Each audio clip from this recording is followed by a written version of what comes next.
Pemerintah menjanjikan untuk secara bertahap akan diberikan kesempatan. Daerah itu awalnya dia pikir dana dari pusat itu berarti pusat yang membayar gaji.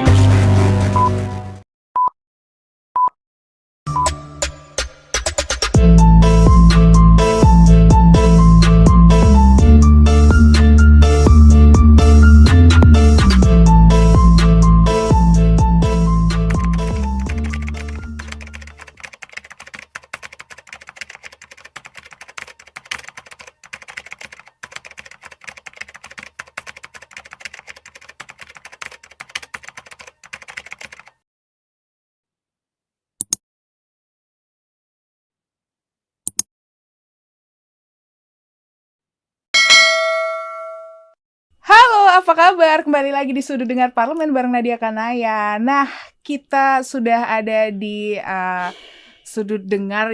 Kita sudah menghadirkan Wakil Ketua Komisi 10. Sudah ada Bapak Dede Yusuf. Apa Halo. kabar Bapak? Baik. Apa kabar Mbak Nadia? Ya, baik juga sekali. Seluruh penonton program acara ini. Nah, kita akan membahas soal P3K guru Okay. yang nasibnya masih abu-abu. Gimana nih Pak?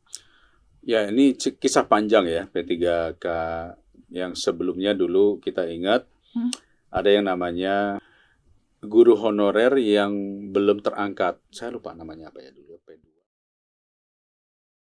Kalau kita lihat pada era zaman Pak SBY itu sempat mengangkat jumlah PNS itu sampai 1 juta lebih ya, di antaranya guru paling banyak. Kemudian hampir 9 tahun tidak ada pengangkatan. Tentu saja setiap tahun selalu ada penambahan guru-guru honorer karena setiap tahun juga ada 80 ribuan ASN guru PNS yang pensiun. Iya. Sementara sekolah perguruan tinggi yang mencetak guru setiap tahun menambah ribuan guru. Kemana mereka harus bekerja? Pasti ke tempat pendidikan, ke sekolah. Nah, ketika masuk di sekolah, slot PNS-nya tidak bertambah, untuk mengajar sangat dibutuhkan, akhirnya terjadi adalah honorer tadi. Nah, masalah terbesar dari honorer adalah, kalau saya lihat ada 2 poin. Tidak terdata dengan baik. Yang pertama, kadang-kadang ya karena berdasarkan kenal, karena berdasarkan famili atau nggak tega, udahlah kamu jadi honorer. Yang kedua, ini juga permasalahannya, karena faktor tim sukses. Ketika ada bupati, kepala daerah, sebagai hadiah bagi tim sukses, kamu jadi honorer. Asas utang budi itu ya, pembalasan itu ya. Nah, faktor inilah yang membuat akhirnya antara demand and supply, antara kebutuhan dunia pendidikan dengan supply-nya, kadang-kadang tidak sinkron. Yang dibutuhkan guru matematika, tapi yang masuk di sana mungkin ya ada guru agama, ada guru yang lainnya, dan seterusnya.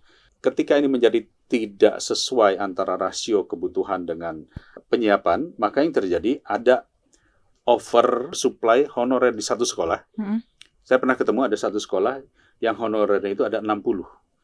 ASN-nya hanya 3 atau 4. Jadi saya lihat kok banyak sekali gitu ya. Ada yang honorernya hanya 2, ASN-nya 8. Ada juga seperti itu.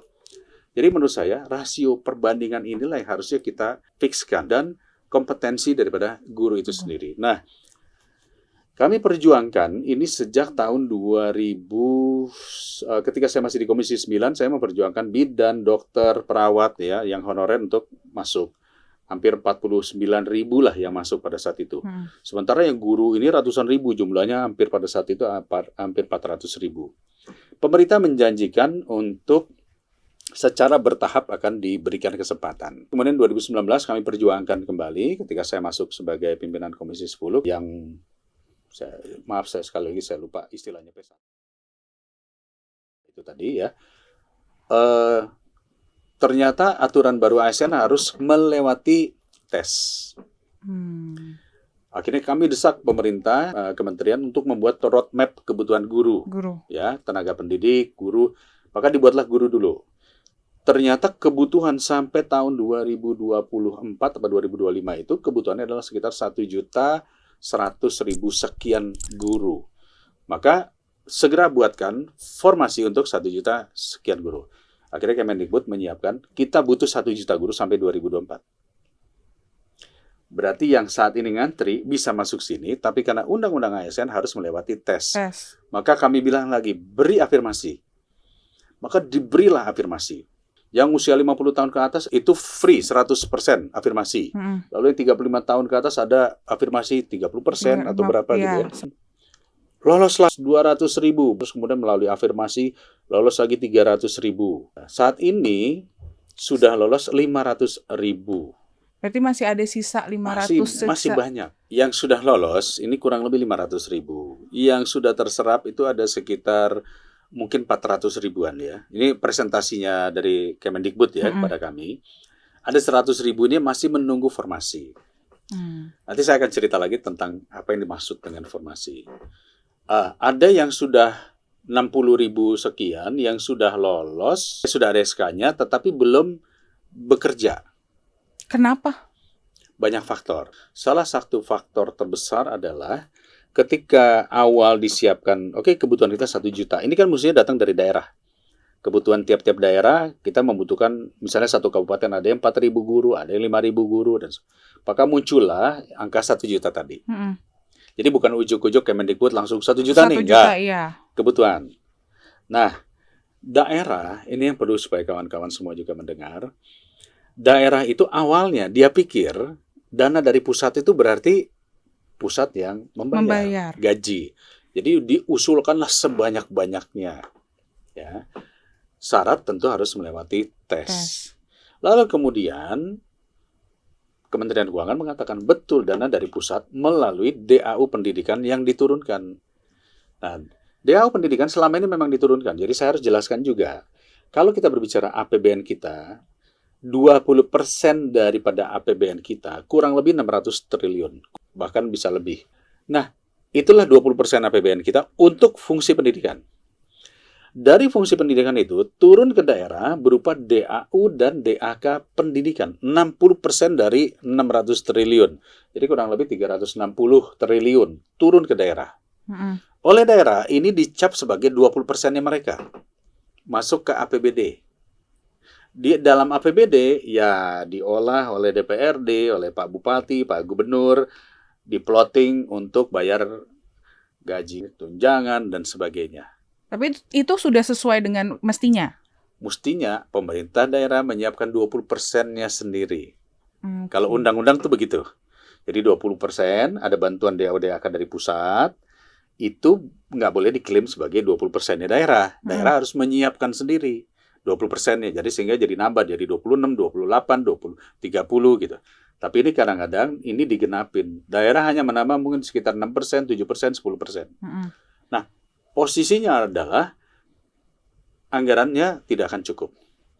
Nah, dari 600 triliun tadi yang 60%-nya turun ke daerah, ada sekitar 25%-nya itu dikelola oleh kementerian lembaga lainnya yang menyelenggarakan pendidikan.